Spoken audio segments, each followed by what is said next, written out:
부동산 현장을 한 9년 동안 보셨어요. 얼주신 열풍 좀 체감하시나요? 가격 자체가 신축이 급등을 했거든요. 많이 올랐어요, 신축 아파트들은. 왜냐면 좋아요. 살아본 사람들은 신축에서 구축으로 다운그레이드 하기 힘들어요. 왜냐면 인프라가 너무 잘 갖춰져 있으니까. 가장 좋은 점이 지상으로 차가 다니지 않는다는 거거든요. 주차장이 바로 입구에서 지하로 연결이 되니까. 그러면 아이들 뛰어놀기 너무 좋잖아요. 그렇지 못한 곳에 가게 되면 아이들이 막 공놀이를 하다가도 차가 오면 피하고, 놀이터도 조그만하고, 최근에는 또 놀이터도 없애고 주차장을 만드는 곳들도 많이 있거든요. 그러다 보니까 아이들이 있을 공간이 많이 줄어들어요. 그리고 아이들이 놀 수 있게끔 물놀이 할 수 있는 곳도 만들고 그래요. 조식도 주는데 스카이 라운지 있는 곳도 있고, 극장이 있는 데도 있어요. 골프장도 있고, 헬스장은 기본은 있고. 그러니까 기존의 기축 아파트들이랑은 차이가 많이 나는 거죠. 일단 신축이 주변에 있는 구축보다 비싸잖아요. 그리고 지금 사게 되면 또 가격이 많이 올라가 있는 상태에서 사게 되는 거잖아요. 무리하지 않고 내가 신축을 살 수 있다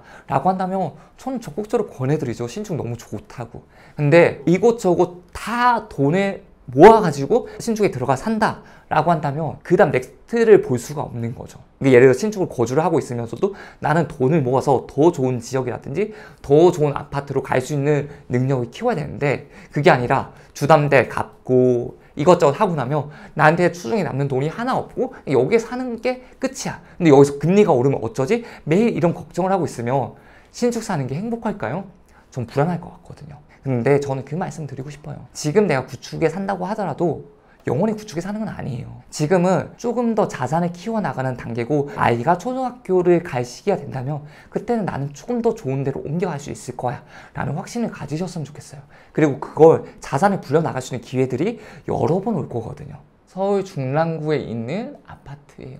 2020년식 신축 아파트예요. 그리고 또 하나는 1990년대 아파트예요. 여기 아파트 가격을 한번 살펴보자면 둘 다 25평, 전용으로 59제곱미터를 지금 보게 되면 신축 아파트인데 입지가 조금 떨어지고 구축 아파트인데 입지가 더 좋은 아파트를 비교를 하는 거거든요. 고점대 비슷하지만 지금은 어때요? 얼죽신 있잖아요. 신축이 더 강세를 보이고 있는 거예요. 하지만 시기가 지나고 나면 저는 구축이 더 유리해질 거라고 보는 거예요. 왜냐면 땅의 가치가 있으니까. 신축이 어느 정도 준신축이 될 거고 준신축이 구축이 될 거잖아요. 구축 아파트들은 리모델링을 하건 또는 재건축을 하건 신축 아파트 또 변신을 할 거란 말이에요. 그렇기 때문에 구축 중에서 가치 있는 구축을 가지는 것도 좋은 투자 방법이라고 생각하는 거예요. 또는 좋은 내 집 마련이라고 생각을 하는 거예요. 여기는 광역시에 있는 곳인데 30평대 아파트를 하나 보도록 할게요. 90년대 초반 아파트고요. 또 다른 아파트는 입지가 조금 떨어지는 곳에 신축까지는 아니겠다. 네, 지금은 구축이겠죠. 보시면 이제 구축이 된 아파트. 그렇죠. 처음에 이때 2006년부터 볼 수 있는데 지금 파란색인 아파트는 2000년 초반 아파트예요. 네. 그때 이때는 신축이잖아요. 근데 빨간색 아파트는 90년대 초반 아파트니까 어느 정도 준신축에서 구축으로 넘어가는 단계가 있는 거겠죠? 2006년 당시에는 그랬죠. 맞아요. 그랬더니 가격이 어디가 더 높아요? 파란색이 더 높죠. 네, 신축이. 근데 그러다가 가격이 어때요?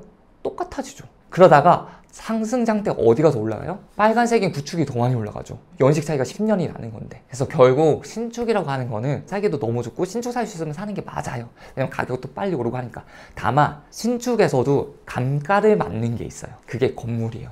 건물은 점점 낡잖아요. 그래서 건물의 가치는 떨어져요. 땅의 가치는 올라가는 반면에 땅의 가치도 좋고 신축이면 더할 나위 없겠죠. 그런데 땅의 가치가 좀 떨어지는 곳에 신축 아파트가 있고 땅의 가치가 진짜 좋은데 구축인 아파트가 있으면 뭐 어딘지에 따라 달라지겠지만 구축 아파트도 같이 볼 것 같다는 거예요. 신축 아파트만 보는 게 아니라 매수를 할 때는. 입지는 뭘 가장 중요하게 보세요? 수도권 같은 경우는 일자리를 좀 보는 편이에요. 일자리가 어디가 제일 많아요? 라고 물어보면 강남이잖아요. 강남이 일자리가 제일 많으니까 강남 인근에 살면 너무 좋겠죠. 근데 많은 사람들이 강남 인근에 살고 싶어 하지만 강남 인근의 집값이 어때요? 좀 말도 안 되는 가격처럼 비싸게 느껴지는 경우들도 있거든요. 그게 비싸다 보니까 강남까지 얼마나 빨리 가느냐가 중요해요. 그래서 입지를 볼 때는 교통과 일자리가 중요해요. 일자리가 좋은 곳에 빨리 접근을 할 수 있으면 너무 좋은 거예요. 그 외엔 중요한 것도 안 보세요? 중요한 거 있죠. 예를 들면 부모의 마음으로서 주변 학교가 어땠으면 좋겠어요? 좋았으면 좋겠어요. 그쵸. 학교는 봐요. 학원가가 잘 되어 있다든지 또는 학교가 좋다든지 이런 걸 봐요. 또 초등학교가 바로 옆에 있으면 길 건너지 않고 갈 수 있는 초등학교가 있으면 너무 좋잖아요. 그리고 근처에 마트 같은 거 있으면 어때요? 좋잖아요. 백화점이 있으면 좋잖아요. 또 집 뒤에 한강 있으면 너무 좋잖아요. 이런 것도 봐요. 너무 많은데 그걸 하나하나 다 따지는 것보다 더 중요한 거는 교통이라는 거예요. 우리는 포기해야 될 걸 좀 포기를 해줘야 되는 거예요. 근데 그래도 포기하면 안 되는 것 중에 하나가 교통이라는 거예요. 아까 보여주셨던 광역시도 교통이 중요한가요? 좀 지역마다 좀 다르긴 한데 부산 같은 경우는 좀 차가 많이 막혀요. 도시에서 끝에서 끝까지 가는데 차가 좀 많이 막혀가지고 시간이 오래 걸린다 라고 하는 곳은 지하철 노선도 분명 그런 데는 있을 테니까 교통이 중요해요. 그런데 그렇지 않은 곳들, 끝에서 끝까지 해봤자 얼마 걸리지 않는데 30분 정도면 다 왔다 갔다 한다 라고 하는 지역들은 교통이 그렇게 중요하지 않아요. 오히려 부수적인 거, 환경이라든지 학군이 더 중요한 거예요. 백화점이라든지 마트가 있든지 아니면 강이 있다든지 아니면 공원이 있다든지 이런 환경적인 요소가 더 중요하게 여겨지는 거예요. 어차피 직장이라고 해봤자 이 근처에 가는데 시간이 얼마 안 걸릴 테니까. 지방도 뭐 역 근처로 해야지 딱 큰일 날 수도 있는 거죠. 그렇죠. 왜냐면 제가 그랬거든요.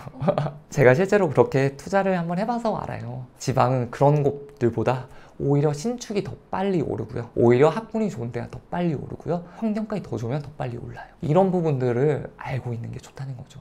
내 피 같은 돈을 넣어가지고 내 집 마련을 한 건데 근데 가격이 오르면 어때요? 좋죠. 기분 좋죠. 그리고 내가 조금 더 좋은 곳에 갈 수 있는 발판이 된단 말이에요. 그렇기 때문에 오를 수 있는 집을 선택을 하는 게 너무나도 중요합니다. 참고로 저 같은 경우는 처음에 전세로 거주를 했었거든요. 방 3개짜리에 거주를 했었어요. 참 집을 잘 구했다라는 생각이 들었었어요. 근데 알고 보니까 제가 잘 구한 게 아니라 저의 집주인, 그러니까 제가 이사를 갈 때 그 집을 매수해서 저한테 전세를 놓은 사람이 집을 잘 산 거죠. 강남에 있는 아파트를 3억 5천에 샀으니까 저는 그 집에 3억에 전세로 들어갔으니까 5천만 원으로 그 집을 산 거예요. 그 사람은 소유권을. 2년이 지났을 때 저는 전세금을 거의 1억이 넘게 올려줘야 되는 입장이고 그 집주인은 한 3억 정도 되는 이득을 얻은 거예요. 2년이 딱 지났을 뿐인데 그만큼 차이가 나는 거예요. 그래서 저는 이제 제 전세금을 조금 활용을 해야 되겠다라고 생각을 하고 집을 좁혀서 갔어요. 이사를 갔던 곳이 기존에 살던 집보다 더 작은 21평 방 2개짜리가 되는 구축 아파트였어요. 처음에 자녀가 없었다 자녀가 2명도 생겼는데 방 2개짜리에서 진짜 열심히 아웅다웅 하면서 살았었거든요. 그렇게 했던 게 돌이켜 생각해보면 너무 잘한 선택이라는 생각이 들어요. 그렇게 조금 아낀 돈으로 저는 훨씬 더 큰 자산을 불릴 수가 있었으니까. 그래서 구축을 산다고 해서 그게 끝이 아니라는 거예요. 그 뒤에 계속해서 펼쳐질 세상은 내가 지금 어디에 살고 있는지에 따라서 결정되는 게 절대 아니라는 것을 말씀드리고 싶었습니다. 지금 이 영상을 보는 사람이라면 재테크에 어느 정도 관심도 가졌고 너무나도 잘하고 있다고 생각을 해요. 그러면 이제 이 다음에 이제 영상을 본 것으로 끝낼 것이냐, 여기서가 이제 결정이 되는 것 같아요. 여기서 끝내지 마시고 한 발자국만 더 내밀어 보세요. 제가 오늘 몇 개 아파트도 말씀드리고 했는데 그 아파트들 중에서 혹시라도 이름이 나온 곳이 있다면 한번 가보세요. 그리고 나서 아파트 가격을 보세요. 그리고 내가 과거에 이 아파트를 살 수 있었는지 그런 것도 한번 보세요. 거기까지만 하셔도 괜찮습니다. 다음날 또 생각이 난다면 배우자가 있으면 배우자랑 같이 우리 산책 한번 해볼까? 석촌호수 한번 가볼까? 갔다가 여기 아파트가 있네. 아파트 한번 가볼까? 그 정도만 하셔도 괜찮습니다. 그리고 제가 또 링크를 남겨두잖아요. 그 링크를 통해 가지고 한번 궁금한 점들 남기세요. 그러면 제가 또 어떻게 하면 되는지에 대해서도 말씀을 드릴 수 있을 것 같습니다.